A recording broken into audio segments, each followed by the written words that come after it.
Bom dia, meus queridos irmãos em Cristo, bom dia, meus queridos amigos que ouvem a palavra do Senhor.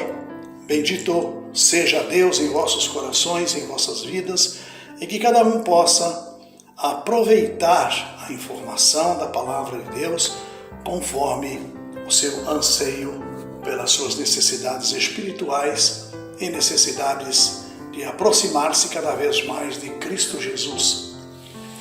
Nós estamos vivendo momentos bastante interessantes e para isso eu gostaria de falar hoje sobre um tema: dizer só a verdade. Nós sabemos que nós estamos vivendo num mundo onde parece que o errado é certo e o certo é o errado. Momentos de guerras, momentos de discussões, momentos de intranquilidade, momentos quando pessoas se revoltam umas contra as outras, irmão contra irmão, pai contra filho, filho contra pai, mãe contra filhos, filhos contra mãe, enfim, nós estamos vivendo um momento bastante dramático e, por que não dizer, vivemos um momento quando o maligno está, na verdade, agindo com todas as suas forças para destruir a criação gloriosa de Deus. Por isso, Igreja de Jesus, eu quero falar convosco hoje e pensar.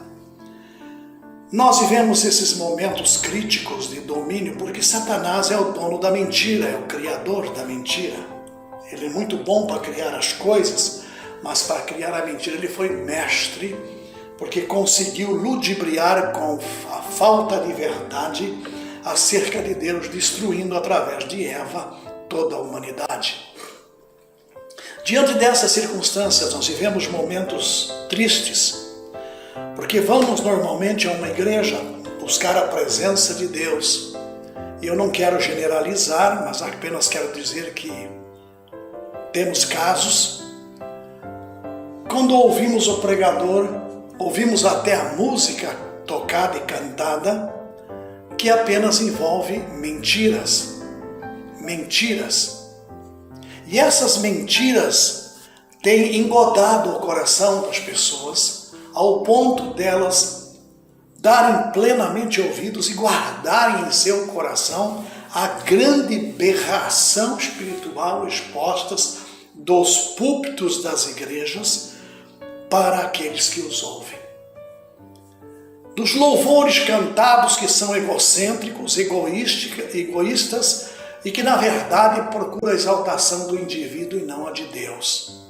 As mensagens mostradas como se fosse um artista treinado para convencer o auditório de algo que não existe e que não é verdade. Por isso que a Bíblia fala, não sede somente ouvintes. Olha, nós precisamos voltar aos princípios.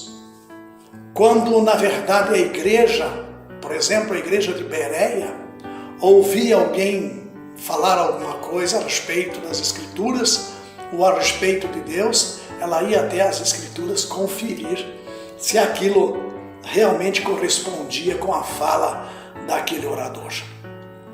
Hoje tudo é uma grande piada.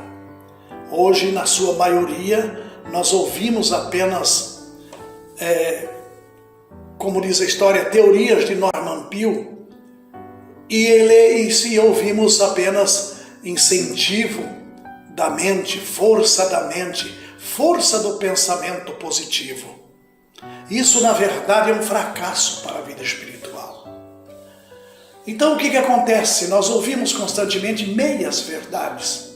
Jesus é o Salvador. É verdade, ele é o Salvador. Ele te ama. Nos ama, isso também é verdade. Por isso, ele não vai deixar você sofrer em absolutamente nada. Agora é meia verdade. Isso é meia verdade. Vamos ser honestos com quem nos ouve. Vamos ser honestos com aqueles que dão atenção à palavra de Deus. É muito comum ouvirmos meias verdades e às vezes até dizê-las cheios de boas intenções, a fim de evitar brigas e discussões e poupar sentimentos ou preservar pessoas ou amizade. Mas será que existem meias verdades? Não. Felizmente não existe meias verdade. Só existe a verdade ou a mentira. Meia verdade nós não temos. Verdade ou mentira. Em suas cartas, Paulo exemplifica diversas formas que a verdade precisa ser dita, independente dos efeitos que pode causar. Na carta aos Coríntios, por diversas vezes, ele age com a verdade, com total transparência, sem meias palavras. Um bom exemplo disso está na primeira carta aos Coríntios, capítulo 16, versículo 12. Acerca do irmão Apolo, diz Paulo, roguei-lhe muito que fosse com os irmãos, ter convosco, mas na verdade não teve vontade de ir agora. Irá, porém, quando lhe oferecer boa ocasião. Naquela situação, ele disse aos irmãos de Coríntios que, apesar de ter insistido com Apolo para que fosse estar com eles, ele não quis ir e afirmou que esperaria uma oportunidade melhor. Paulo não vacilou apenas, disse a verdade. Paulo não quis ir, ou seja, Apolo não quis ir. Essa verdade, a princípio, poderia ser dura, gerar questionamento, discussões, tais como por que ele não quis ir? Por que ele não quis vir? Ele não gosta da gente? Parece que é bem popular esse tipo de discussão nos grupos religiosos dos dias de hoje. Por quê? Não gosta da igreja de Jesus? Não ama a obra de Deus? Olha, enquanto dizer obra de Deus, precisa pôr entre aspas, viu? Porque eu não sei até onde realmente a igreja é obra de Deus. Nós temos alguns ciclos religiosos que não é bem recomendado ser frequentado. Por isso, eu acredito que devemos pensar um pouco melhor e avaliar a presença de Deus e o desejo de Deus para conosco e para aquilo que nós chamamos de igreja. Mas, de qualquer forma, Paulo disse a verdade e provavelmente Apolo detalharia seus motivos quando estivesse com os coríntios. Outro exemplo ocorre quando, em uma determinada situação de disputa, em 1 Coríntios 14, Paulo afirma que agradece a Deus por não ter batizado a maioria dos irmãos, porque eles estavam discutindo quem era mais importante e que seria mais adequado ouvir, os que foram batizados por Apolo, ou por Paulo, ou por Cefas, mas isso não fazia sentido. Essa afirmação de Paulo também poderia gerar questionamento, mas ele disse a verdade, coisa que nem a igreja gostaria e gosta de ouvir nos dias de hoje. Se alguma coisa for dita à igreja, fora daquilo que ela já está acostumada, eu vou dizer assim, viciada a ouvir, ela não vai concordar. Ela não vai concordar, de maneira nenhuma. Ela não vai aceitar. O apóstolo Paulo escreveu uma grande lição sobre falar a verdade. 2 Coríntios 13, 8. Porque nada podemos contra a verdade, senão pela verdade.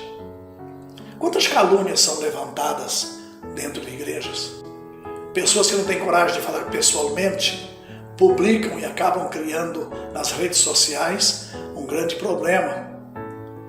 E se todos reagissem, nós teríamos sérios problemas judiciais por causa desse tipo de conversa e desse tipo de calúnias, vamos assim dizer.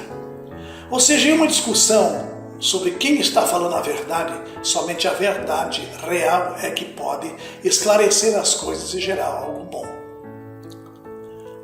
Olha bem, é claro que precisamos usar um tom de respeito, sem grosseria ou crueldade, mas verdade precisa ser absoluta em nossas conversas como crentes em Jesus Cristo. Comentários e em toda a nossa vida vão sempre existir, mas precisamos fazer comentários verdadeiros, claros e lícitos. Paulo disse que para sermos seus imitadores, assim como ele também é imitador de Cristo, em 1 Coríntios 11:1. Então, peraí, se o próprio apóstolo de Jesus chega e pede para nós sermos imitadores de Cristo, ou imitador dele como pregador, apóstolo, como nós deveríamos fazer? Será que aqueles que são oradores hoje, pastores, que falam do púlpito da igreja, né? Gente de diretoria da igreja, pessoas que na verdade se apresentam como sendo exemplo, poderiam ser imitados?